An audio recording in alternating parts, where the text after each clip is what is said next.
ang mga kwento ng pag-ibig, kwento ng buhay at kwento ng pag-asa dito sa Barangay Love Stories. Love Stories.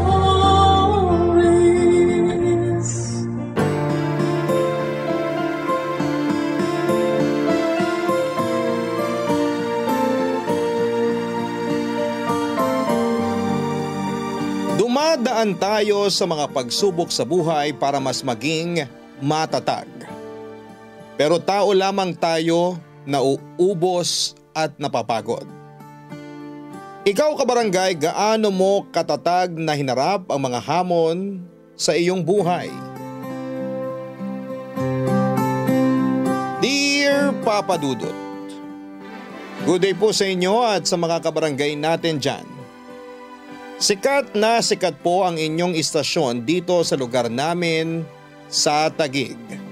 Mapakarinderya, barbershop, ukayan, palengke at grocery ay nakatune in lahat sa Barangay Love Stories. Kaya nga po pangarap ko talagang makapagpadala ng sulat sa inyo upang isalaysay ang aking kwento. At umaasa po ako na mapapayuhan ninyo ako tungkol sa sitwasyong kinakaharap ko. Bago po ang lahat ay magpapakilala muna ako, itago nyo na lamang po ako sa pangalang Franco.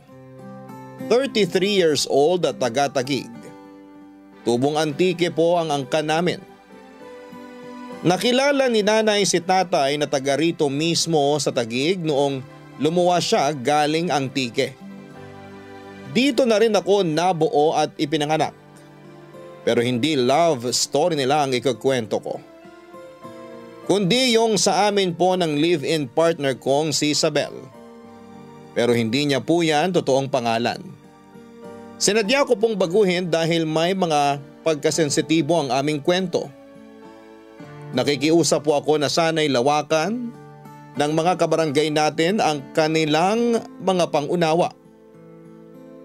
Nagkakilala po kami na Isabel noong minsan akong bumili ng pandesal sa pinagtatrabahuhan niyang panederya sa lugar namin na kabubukas lamang noong araw na yon. Natatandaan ko pa kung paano ako naglaway sa kaseksihan niya noong nakita ko yung malaman niyang puwetan at matambok na hinaharap. Hapit na hapit kasi ang suot niya noon, para bang nang aakit.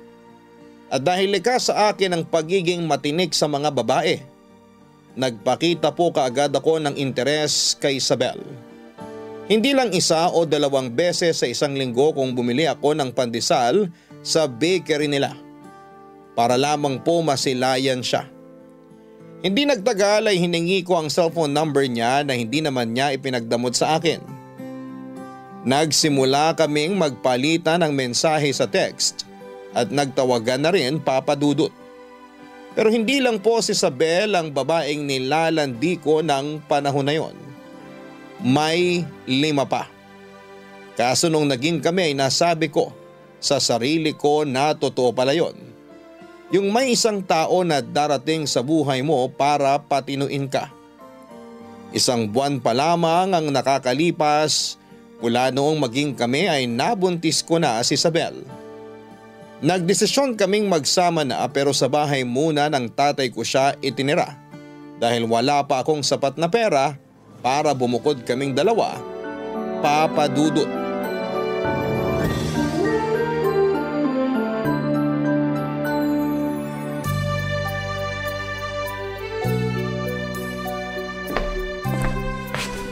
Franco anak, ito na yung kape mo. Yun, akin ho. Salamat tay. The best talaga tong kape. Eh di ba kamo, yan yung binibenta nyo? Ayos lang ba na nag-uwi ka niyan dito sa bahay? Opo tay, ito rin po yung binibenta namin. Sobra po tong mga inuuwi ko tsaka malapit na ma-expire. Expired na nga yata kasi naka-standby lang doon sa ibabaw ng ref. Walang kabawas-bawas. Kung di pa kita pinagtimpla, hindi rin magagalaw. Alam mo namang hindi ako nagkakape. O tay, ang aga-aga baka mauwi tayo sa sermon yan ha. Huwag ganun. Teka tay, umupo nga po muna kayo. Kanina pa kayo nakatayo dyan eh. Sige nga, pero saglit lang ako uupo. Aantayin ko lang na maluto yung bigas na sinasaing ko para pag nagising si Isabel, may almusal siya. Spoiled naman sa inyo si Isabel, tay. Siyempre, magiging nanay siya ng apo ko. Alang namang hindi ko siya magustuhan. Sa bagay. Ay, hanggang ngayon di pa rin ako makapaniwala na magiging tatay na ako. Masarap maging tatay, nak. Pero hindi palagi madali ang pagpapalaki ng anak. Lalo na kung kasing tigas ng ulo mo at kasing pasaway mo. Sobra naman kayo mang real talk, tay. Tagos sa buto ah. Awit. Totoo naman ang sinasabi ko. Napakasutil mo. Pasaway ka. Lagi ka nasasangkot dyan sa gulo sa kanto at nababarangay.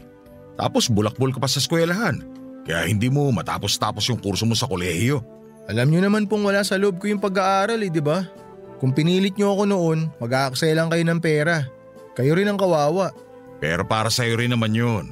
Kung nakapagtapos ka, mas malawak sana ang mga trabaho na pwede mong pagpilian. Mas dadami ang oportunidad para sa'yo. Baka nakakalimutan mo, Franco, nasa Pilipinas tayo. Dito, para matanggap ka sa trabaho kahit hindi naman ganoon kataas ang sweldo, kailangan nakapagtapos ka pa rin. Tay, marami rin diyang college graduate na hindi naman napapakinabangan yung tinapos nila. Nasa diskarte pa rin kasi yan. Pakinabangan mo man o hindi, malaki pa rin ang lamang mo kung nakapagtapos ka. Hindi ka ba nakikinig? Tulad nga ng sinabi ko, mas maraming oportunidad ang bubukas para sa'yo.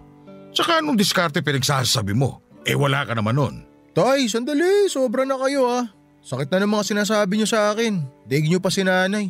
Wala na nanay mo kaya ako nang nakatokang manermon sa'yo. Oh, ano na bang plano mo? Plano po saan? Sa buhay. Magkakaroon na kayo ng sariling pamilya ni Isabel. Magkakaanak na kayo. Hindi pwedeng habang buhay nagtitimpla ka ng kape doon sa tindahan ng kaibigan mo, Franco. Mag-isip ka ng paraan para magkaroon ng regular na trabaho at kumita ng disente. Hindi naman po illegal yung pagtitimpla at pagtitinda namin ng kape ah. Hindi nga, pero ang baba ng sweldo. Wala pang benepisyo. Mabuti sana kung sa'yo yung negosyo, kaso hindi. Talo ka. Ay, pwede ba tay? Huwag na muna natin pag-usapan yan. Hindi ko ma-enjoy itong kape na iniinom ko dahil sa sermon nyo eh. Ayaw masermonan pero wala namang ginagawa para umunlad ang buhay. O siya, babalikan ko na yung sinaing ko ron.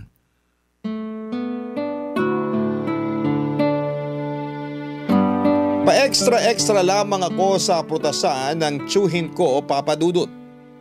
Pero madalas ay tagatimpla ako ng kape sa stall ng kaibigan ko na nakatayo sa plaza.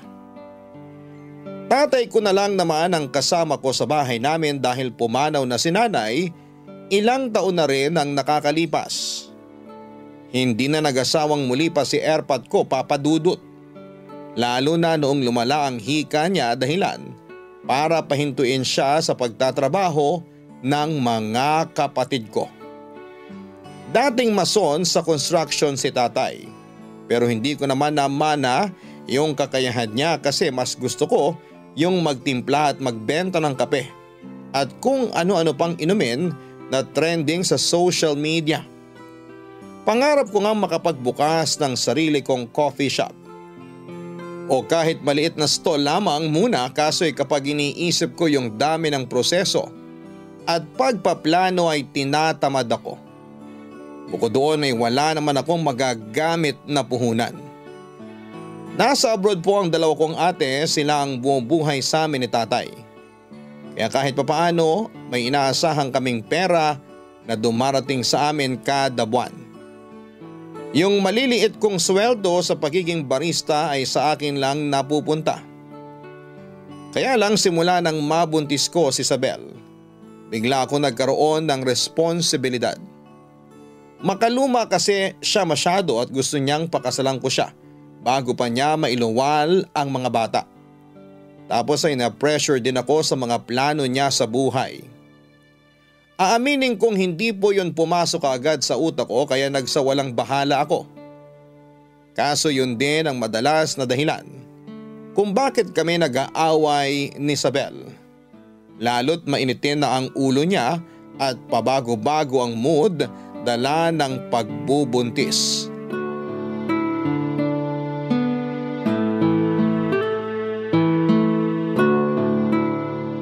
Ay, tanga naman eh. Oh, bobo! Pabuhat kang kumag ka. Dapat sa'yo kinukonyatan sa personal eh. Yung malutong at anli. para lubog yung bungo mo. Oh, apakaengot talaga oh. Hoy Franco, ikaw yung engot at dapat kinakalto ka ng Anli dyan. Teka, huwag ka maingay, Isabel. Kita mo naglalaro yung tao istorbo ka. Ako pa talaga istorbo? Kanina ka pa nakahiga dyan sa bangko, lintik ka. Ayaw mo talagang tumayo dyan? Aray, bakit ka ba namamalo? Isa, hindi mo ibababa yung cellphone mo? Sa mukha mo natatama tong walis tambo na hawak ko. Oo, ayan na. Binaba ko na. Parang tanga ka naman eh. Bakit ba kasi may hawak kang walis tambo? Nagtatanong ka pang buraot ka? Malamang magwawalis ako rito sa sala. Tapos nakita kitang nakahilata dyan sa upuan at nakabukaka ka pa talaga. Butas pa shorts mo, hindi mo man lang matahi. Ay, pati ba naman shorts kong butas pakikialaman mo pa? Tsaka alam mo naman na hindi ako marunong manahe, di ba? Ayoko matusok ng karayom yung daliri ko. Sa bagay, wala ka nga palang alam gawin kundi magtimpla ng kape. Sayang naman yung kamay mo, walang silbi. Hoy, Isabel! Sumusobra ka na ha? Mo kung duru-duruin, walisin ko yung mukha mo eh. Napakabalasubas din talaga ng bunganga mo eh, no? Wala ka nang sinabing maganda sa akin. Puro na lang pang-iinsulto naririnig ko sa'yo. Wow! Anong gusto mo? Purihin kita. Sabihan kita masipag, mabait na partner, maaasahan, gwapo. Ganon? Ganon ba ang gusto mo marinig? Ang kapal naman ng mukha mo. Ikaw namumuro ka na talaga sa akin ha? Sige, subukan mo! Sa'yo. Ipapabarangay kitang hayop ka! Hoy, kita mo tong lukaret na to. Wala pa nga akong ginagawa eh. Umiiyak ka na dyan. Best actress ka? Yun na nga eh. Wala kang ginagawa. Kaya lalo ako nabibwisit sa pagmumukha mo. Hindi ako makapaniwala na pumayag ako magpabuntis sa'yo kasi wala kang pangarap sa buhay. Kapag sinasabi ko sa'yo mga plano ko para sa atin, parang lumulutang sa kawalan niyang isip mo. Wala kang silbi. Puro ka lang bahala ako. Bakit? Ako ba ang padre de pamilya? Ikaw, di ba? Baka nakakalimutan mo na tuwing nagko-comment ako, lagi mo sinasabi na kinokontra kita. O di hindi na lang ako magsasalita para walang away. Kaso pati yun pala, issue pa rin sa'yo. Nakakasira ka ng ulo. Ganyan ba talaga kayo mga babae? Hirap nyo ispilingin para kayong tanga. Ikaw yung tanga! Aray, Isabel! Ano ba? Tigilan mo yan ha, sira ulo ka. Ako na naman pinagdidiskitahan mong buwisit ka. Mas buwisit ka! Dugo! Franco, may dugo! Hala, may dugo nga! Isabel, ano nangyari sa'yo? Tinatanong mo pa talaga? Yung anak natin, tanga! Dali mo ako sa ospital!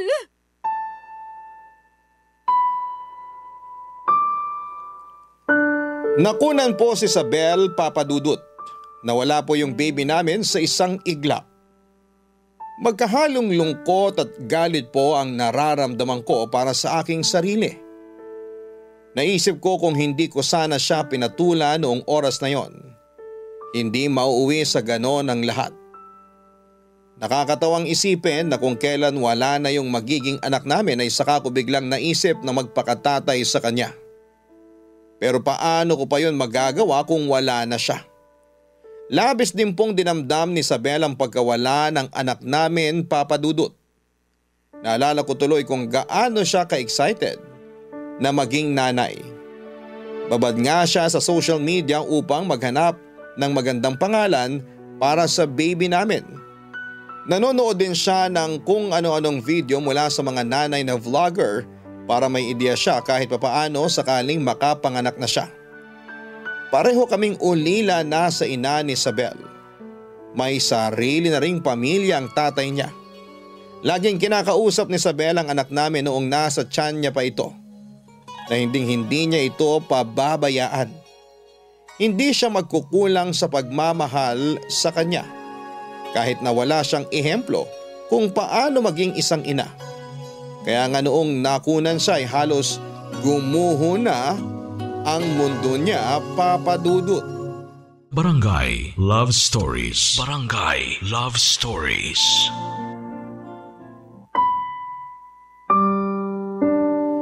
Dahil sa mga nangyari ay nanlamig sa akin si Isabel. Kung dati napakalambing niya sa akin at lagi niya akong inaasikaso. Lahat ng yon ay nawala at mas na doble yung inis niya sa akin sa tuwing nakikita niya ang pagmumukha ko, Papa Dudut. Swerte ko na lamang kasi hindi niya ako hiniwalayan ng mga panahong yon dahil hindi ko pa talaga alam ang gagawin ko kapag nagkataon Mahal ko si Isabel at nagsisisi ako kasi naging pabaya ako sa kanya at sa magiging anak namin sana. Kaya nga sinabi ko sa sarili ko na gusto ko nang magbago, na gusto ko nang magpakapadre di pamilya. Kaya bilang unang hakbang ay sinipagan ko po talaga ang pagtatrabaho. Nagdagdag ako ng pagkakakitaan, nagtinda ako ng barbecue sa gabi pagkatapos ng duty ko sa kapihan ng kaibigan ko na madalas hanggang hapon lang naman bukas. Tuwing weekend ay nasa prutasan ako ng tiyuhin ko. Maghapon para magtinda at mag-assist sa kanya. Masaya po ako na kumikita ako ng higit sa tipikal na kinikita ko noon.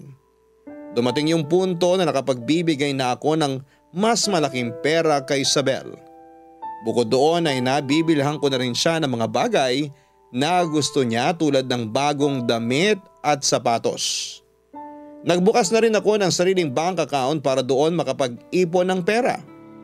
Pero sa kabila ng lahat, hindi pa rin naging maayos ang relasyon naming dalawa, Papa Dudut. Isabel, paisa naman oh. Pakis naman. Isa lang. Ayoko. Kiss mo mukha mo. Sige na. Ang tagal na mula nung huli nating Huling ano?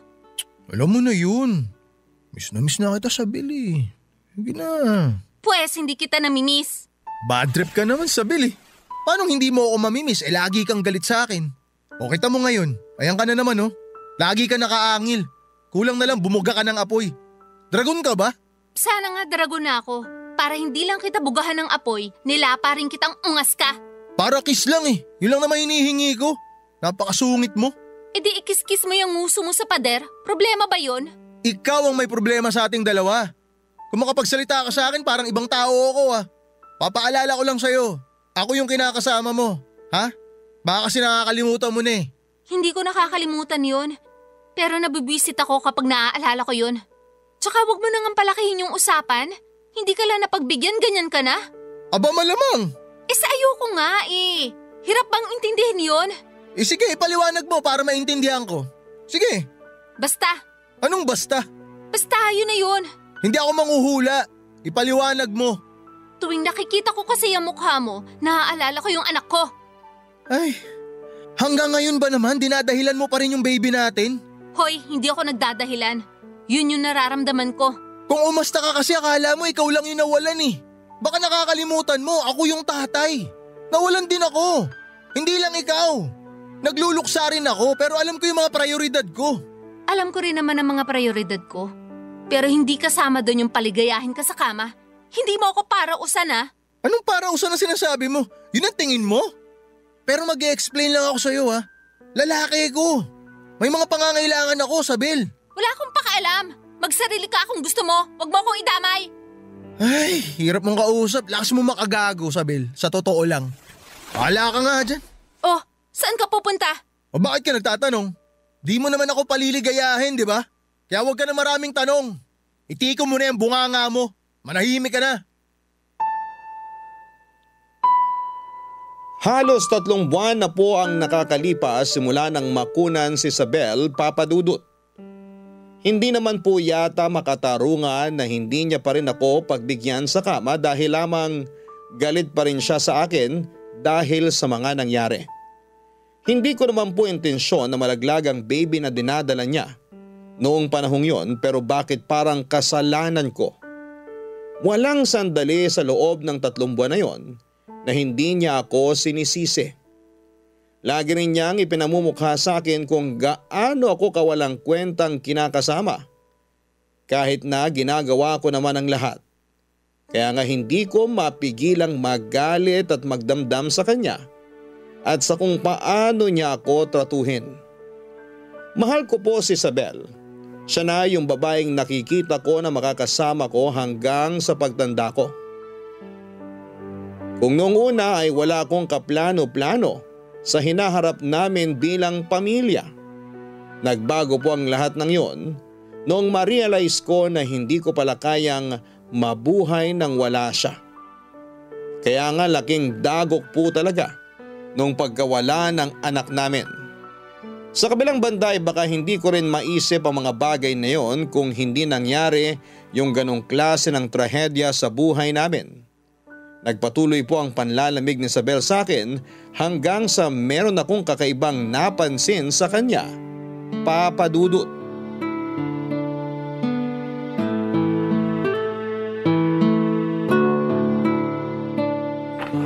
Ay, grabe. Amoy usok na ako. Di bali, maaga naman naubos yung mga paninda ko. Si Isabel ba yun?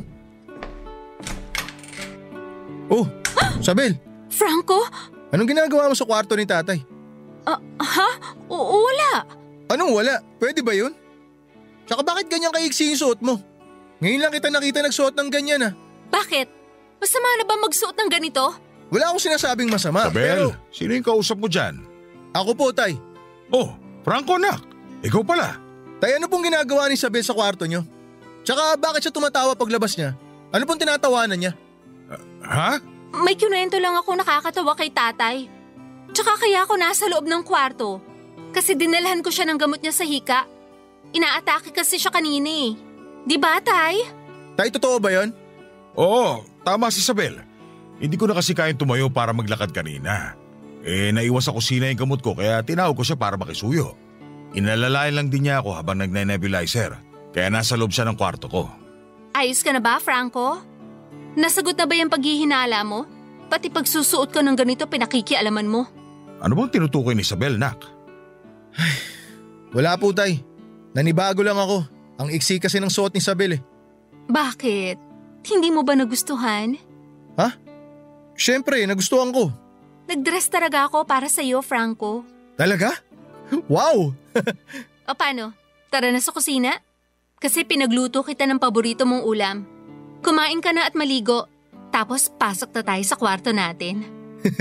Sige, gusto ko yan. Ay nako, sa harap ko pa talaga kayo naggaganyan ng dalawa. Sorry na, tay. Minsan lang to Pero, kumusta na nga pala yung pakiramdam nyo? Ayos na ba kayo? Mabuti na ako. Salamat kay Isabel. Walang anuman po, tay.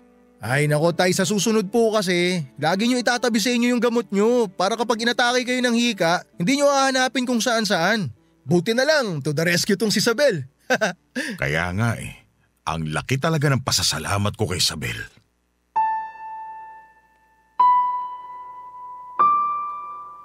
Ayoko pong mag-isip ng bastos at mahalay kahit nakitang-kita ko na lumabas galing sa kwarto ni tatay si Isabel, Papa Dudut. Kasi hindi tama yon. Gusto ko pong maniwala na lang sa sinabi nilang dalawa kahit na may parte sa puso ko na para bang gustong sumabog mula sa matinding panibugho. Pilit ko pong pinakalma ang aking sarili ng gabing yon at itinulak papunta sa likod ng aking utak ang mga sospetsa ko. Agad din namang nawala yung bumabagabag sa dibdib ko dahil bigla na lamang naging malambing sa akin si Isabel na para bang hindi niya ako iniwasan o pinandirihang katabi sa kama ng 3 buwan. Ako po yung tipo ng lalaki na babae po ang kahinaan. Kaya nga nadala ako ng matinding bugso ng damdamin noong gabing yon at sa unang pagkakataon. Matapos ang ilang buwang paghihintay, may nangyari sa amin ulit ni Isabel. Masyado po akong nalunod sa sari-saring damdamin ng mga oras na yon. Kaya pansamantala kong nakalimutan yung inaalala ko.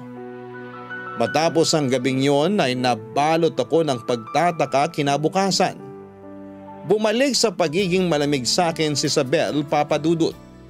Subalit binaliwala ko na ang lahat ng yon at pumasok na lamang sa trabaho. Aaminin ko na mas nangibabaw pa rin sa akin yung labis na saya. Dahil sa wakas ay may nangyari na ulit sa amin ng babaeng pinakamamahal ko. Barangay Love Stories. Barangay Love Stories.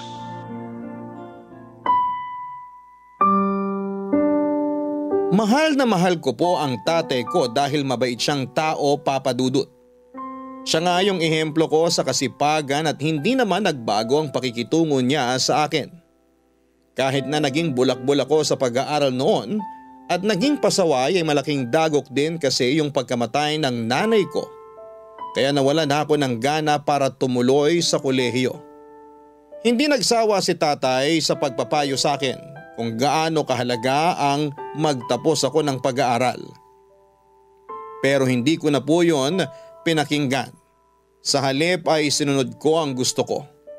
Buti bunso ako at may mga ate akong maaasahan, lalo na noong sunod-sunod na beses na nagkasakit si tatay at kinakailangan na niyang tumigil sa pagtatrabaho. Bago ko binahay sa amin si Isabel, madalas pong mag-isa ang tatay ko. Kung kani-kaninong tropa ko kasi ako nakikitulog, Papa Dudut. Aminin kong napabayaan ko siya ng husto. Dahilan para madalas akong sermonan ng mga ate ko tuwing tumatawag sila.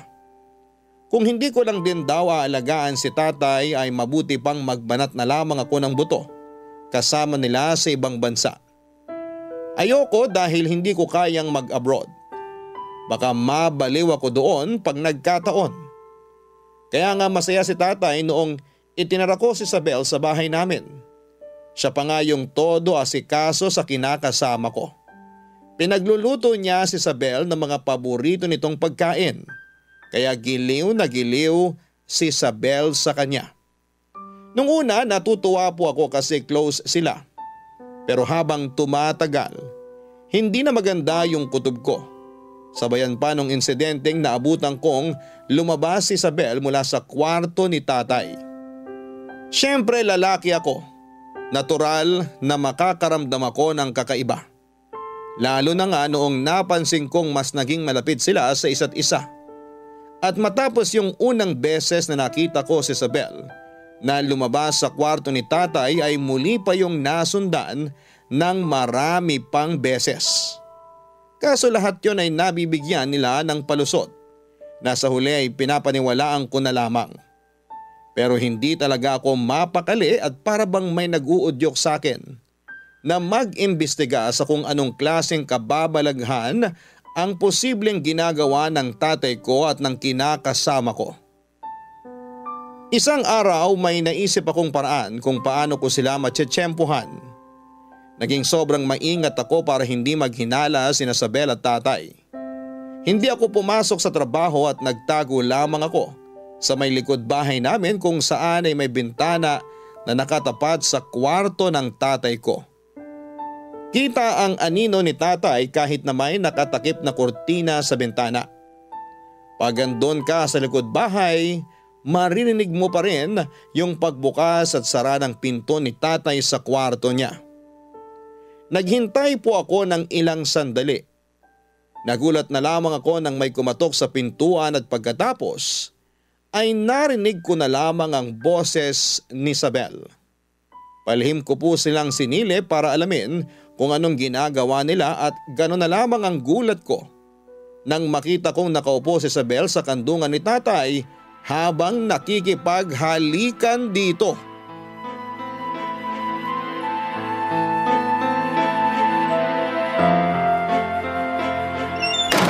Mga walang iya kayo! Franco, nak, magpapaliwanag ako. Franco, ano Hayop ba? kang matanda ka! Napakademonyo mo! Dapat sa'yo sinisipa sa mukha eh! Hoy Franco, tatay mo yan! Baka mapatay mo! Walang iya yung matandang yan eh! Kaya dapat talaga ginugulpi ito eh! Franco, nak, huwag mo na ako suntukin. Itiwan mo na si tatay, baka mapano pa siya! Lumayo ka nga sa kanya! Bitawan mo ako! Kapal na mukha mo, hawakan ako! Huwag mo ako hawakan! Malandi ka ang kapal na mukha mo! Napakahayop mo! Kaya mo na akong sampalin ngayon? O bakit? Nasaktan ka ba? Masakit ba? Una si tatay, tapos ngayon ako? Baka gusto mo may kalagyan, demonyo ka! Ako pa yung demonyo ngayon? Ikaw pa talaga yung nagbabanta sa akin ng ganyan? Kayo nga itong gumawa ng milagro eh! Tapos ako pa pagbabantaan mo? Kapal na mukha mo!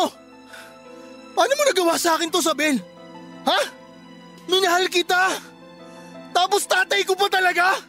Hindi ka na nahiya? Napakahayop mong babae ka! O bakit, nagagalit ka? Ayaw mo nun? Tatay mo pinatulan ko, hindi kung sino-sinong lalaki lang dyan. Dapat nga matuwa ka pa eh. Imbis na nagagalit ka dyan na akala mo nakagawa ko ng malaking Anong kasalanan. klaseng katwiran yan? Sira na ba ulo mo? Hayop ka talaga eh! Ha? Ayan, nangangatwiran ka pa eh. Ha? Eh kung sakali kita hanggang malagutan ka ng hininga. Hindi ako makahinga. Ano? Hayop ko! Mas hayop ka! Anak, Mas hayop ka! bitiwan mo si Isabel! Mas hayop kayo ni tatay! Ano ba? Mga baboy kayo! Sabi bitawan mo siya! O yan! Walang iyak ang lalaki ka! Aray! Tumigil ka, Isabel! Ayaw mo tumigil, ha? Anak, tama na! Baka mapano na si Isabel! Huwag kang makialam dito kung ayaw mo sipahin ko ulo yung mukha mo! Huwag mo ako subukang matanda ka, malalagutan ka talaga ng hininga sa akin! Kapal na mukha mo! Sa totoo lang, kulang pa yan! Tama lang yan sa kanya! Dahil malandi siya! At ikaw naman, isa ka rin eh! Ha? Sa dami ng babae, tay? Dito ko pa kay Isabel nagpakamot? Nag-iisip ka ba? Ganun ba kakatiyan? Ha? Kaya nakalimutan mo na anak mo ko? Na kinakasama ng anak mo itong pakawalang babaeng to? Sana iba na lang, tay. Sana hindi na lang si Isabel. Tatay, iba naman kita pero tinarantado mo ko. Malala pa kayo kay Satanas! Mga baboy kayo!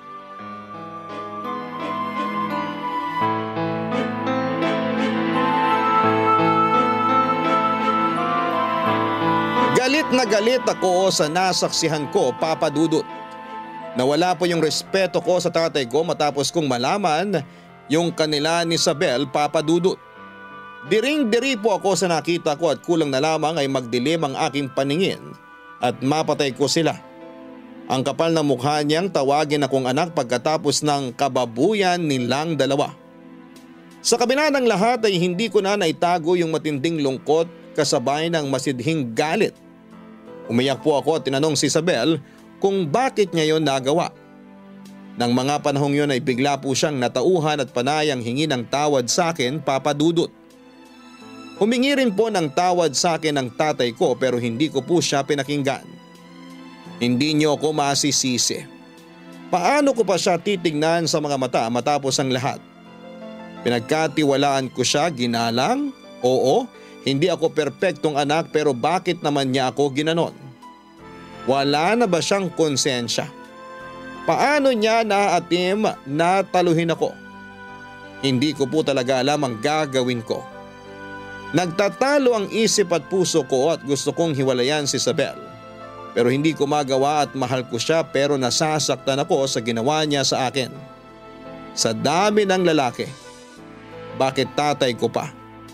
Sana pinaslang na lamang niya ako. Hindi pa rin po umalis sa bahay namin ang kinakasama ko dahil desidido siyang ayusin ang relasyon namin. Nagpatuloy po ang paninirahan naming tatlo sa isang bubong.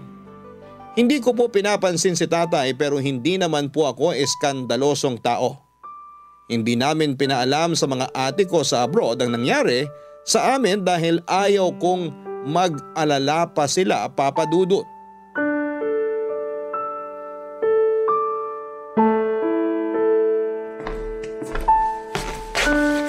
Franco, umiinom ka na naman? Nung isang gabi nagpakalasing ka rin. Nag-aalala ako. Baka mapano ka na sa ginagawa mo. Nakakapanibago ah. Bigla ka nag-aalala sa akin? Ha? Di ako sanay. Mas sanay ako na madalas mo kong kinaiinisan at tinatalakan. Alam ko naman yun. Kaya nga gusto kong humingi ng sorry sa mga nagawa ko. Na-realize ko na malaki yung pagkukulang ko sa'yo bilang kinakasama mo. Napabayaan kita. Buti alam mo. Kaya nga gusto kong bumawi. Yun kung bibigyan mo pa ako ng pagkakataon. Paano kita bibigyan pa ng pagkakataon? Sabi mo nga, paano pa kita ulit pagkakatiwalaan? Sige nga, ipaliwanag mo sa akin. Kasi sa totoo lang, natatakot na ako eh. Natatakot na ako kapag ganyan kakalambing sa akin. Kasi kapag ganyan kakaayos makitungo sa akin, ibig sabihin meron kang kademonyuhan na gagawin. Katulad na lang nung ginawa niyo ni tatay. Kaya paano mo ako mapapaniwala uli sa'yo? Paano uli ako magtitiwala sa'yo? Sabihin mo, ipaliwanag mo kasi nabobobo ko eh. Franco, huwag mong hayaan na masira ang pamilya natin dahil lang sa hindi mo na ako kayang pagkatiwalaan ulit. Isipin mo na lang yung pinagsamahan natin. Di ba mahal mo ako? Mahal na mahal kita, Sabel. Pero dinurog mo ako. Hinayaan mo na mawala yung pagmamahal ko na yun sa'yo. Kaya nga hayaan mo akong bumawi sa'yo. Hayaan mo akong punan yung mga pagkukulang ko sa'yo. Huwag kang matakot kasi wala namang mangyayari masama. Nag-usap na kami ni tatay.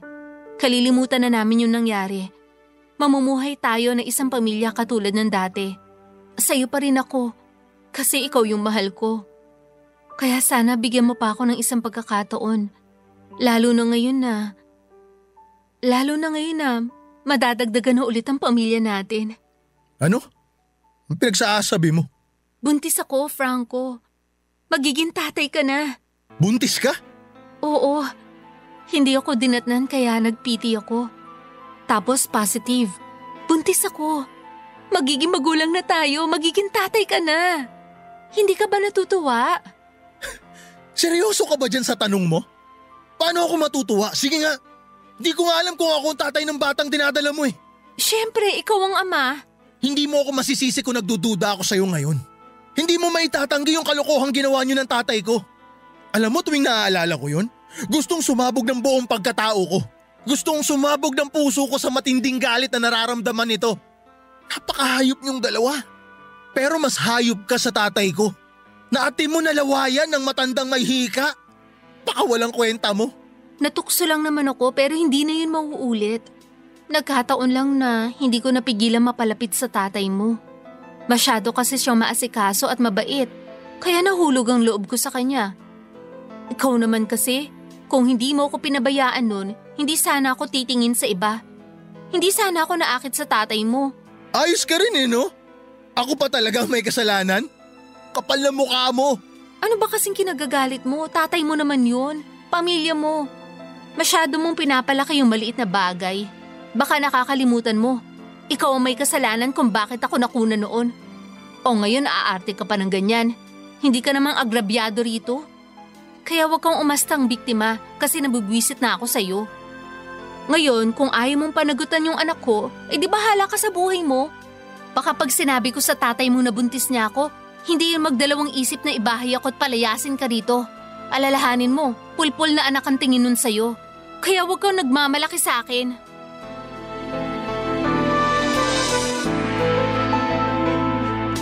Nanginig po ang buong katawan ko sa mga sinabi ni Isabel ng gabing yon, Papa Dudut. Nung iwan niya ako ay umiyak po ako habang pinagsusuntok ang aking sarili. Gusto ko lang maramdaman yung pisikal na sakit kasi sobra ng pagyuyurak at paghahamak ang ginawa nila sa pagkatao ko. Aping-api na ako at hindi ko po alam kung paano lumaban. Ayoko pong saktan si Isabel dahil na-trauma na ako noong nalaglag ang anak namin. Ayoko na rin saktan ng tatay ko dahil naaawa ako sa kanya. Kaya sarili ko na lamang po ang sinaktan ko para mailabas ko ang matinding galit sa loob ko. Sobrang sakit po ng ginawa nila Isabel at tatay sa akin, Papa Dudut. At magpahanggang sa ngayon, binabangungot pa rin ako ng realidad na posibleng hindi na sa akin ang batang dinadala ng kinakasama ko. Hindi ako makapagdesisyon kung iiwan ko ba si Isabel o pananagutan. Ayoko maging pabayang tatay sa magiging anak ko pag nagkataon. Pero malakas din ang kutob ko na hindi akin yon. Sa kasalukuyan ay magka-live-in pa rin kami ni Isabel. Bumukod na po kami ng bahay dahil hindi ko na kayang pakisamahan ang tatay ko sa isang bubong.